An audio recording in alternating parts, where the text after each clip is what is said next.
Well, welcome back to the channel. We are now going to approach the dreaded E chords. And the reason they are dreaded is because of the E. There's no way that I can possibly tell you how many times I have seen people post in the uke forum or other places, how can I not play an E? Let's not take shortcuts, people. Let's play the E. I'm going to show you how to do it. All right, so we're going to look at E 7th, E minor, and E minor 7th. I told you before in my other videos when I talked about this, I was going to give you two ways to do the E. So I'm going to show you how I do it. I am playing the E with my ring finger. I am bending it backwards so it doesn't play the first string, the A string. So I'm putting it on the 4th fret. I'm barring the 2nd fret. And really, I'm really fretting just this note on the 2nd, on the 1st, okay? So here we go. How's that sound? Today I am playing my Pono MTD SP. This is the Engelmann spruce top and the Honduran mahogany back and sides. It does have a radius fingerboard. Does that help with certain chords like the E chord? Yes. Now, here I'm doing this. None of these are really in play. I'm playing 4-4-4-2 on your higher string. Now, let's play the same exact chord with different fingering. Let's do this. Remember when I taught you the D, I did it with these. Now I could have done it like this. Now I'm moving it up, D, D sharp, E, right? 4th fret. Well, obviously that's not gonna work. So we need to fret our 2nd fret on the 1st string. And here we go with that.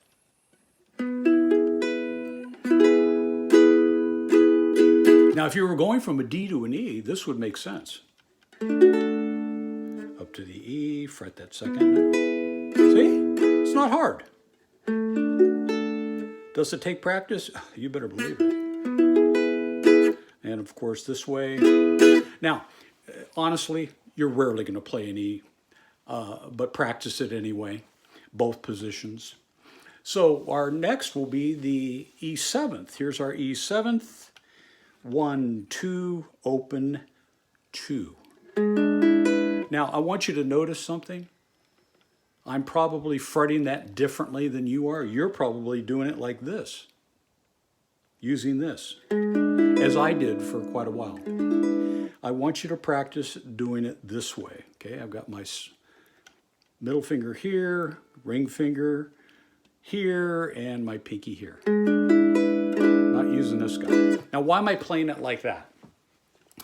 Because I am going to be teaching you down the road movable chords, not bar chords. Yes, a bar chord is a movable chord, but it's a bar. I'm going to be teaching you movable chords. So we have our E 7th. I'm not going to go into it in depth, obviously, now. I move my E 7th up 1 fret. I now have an F 7th, F sharp 7th, G 7th, that's as high as we'll go today.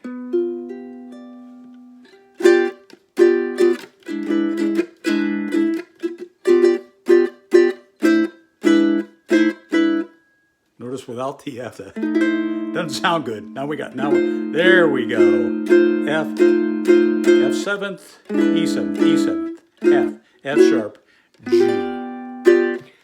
So we have our major, we have our 7th. We've learned a couple things, a couple fingers for each one, which really is the goal for this. I want you to go outside your box.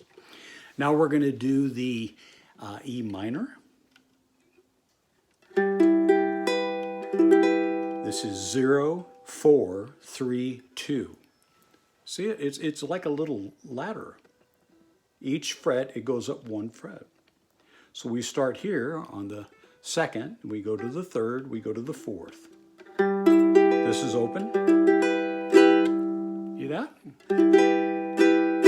Different fingering, you can do two things. You can add here. Now listen, this is low G I'm playing. I can add.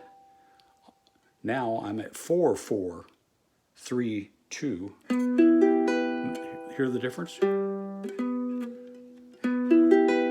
Here we are. Here we are. Same note. So adding the same note is fantastic. So here we go. I also play it like this.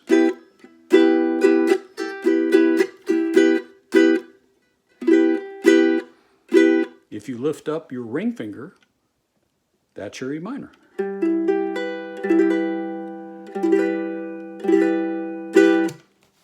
So there's your E minor. Now, your E minor 7th, you can fret it, basically you can play it like this, 0, 2, 0, 2.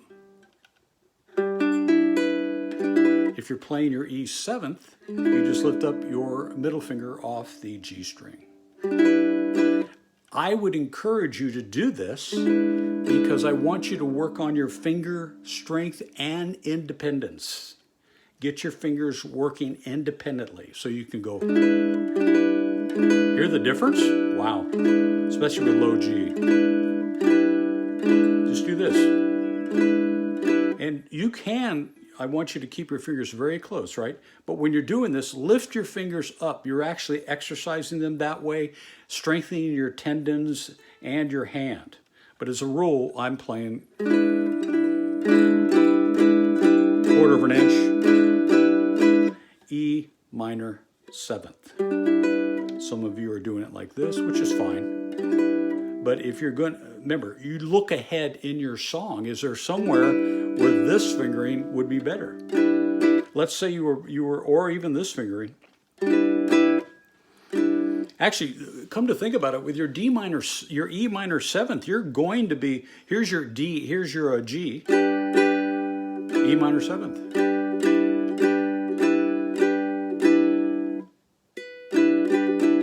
Here's your G7th, E minor 7th. Now that 2 different fingerings there. So you're actually, you're probably, as you learn chords, you're going to be fingering it, 4 different ways. So let's review. Here's our E, my way. Here's a second way for our E. Here's our E minor, one way. Perfectly, that's the way most people teach you. Now my way. Octave there. So this is A sharp, B, right? Here's our B. Hear that? So we're going to do, we're going to do our A7 this way so we can move it up the fret. When we start learning the blues, another thing we're going to do is we're going to be learning the A blues up here.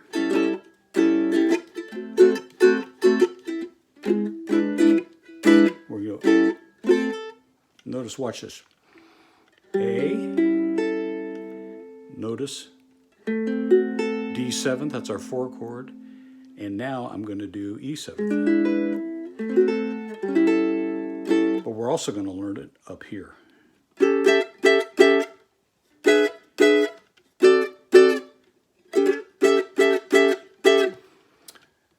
So our E chords, please remember, practice does make perfect, and please, please, would you subscribe to my channel? Comments down here about things you'd like to see, and again, I'm mentioning, because I just came up with this, I've been thinking about a baritone series for a long time. Baritone building blocks will be coming up in the near future, and if there's any suggestions you guys have, comments, hey, that sounds great, or whatever, would you please comment down here, like and subscribe the video, and again, I emphasize, share it. You could have 10,000 followers on Twitter, share this, and that would really mean a lot to me. I would appreciate it. Until then, God bless, and I will see you in the next video. Bye-bye.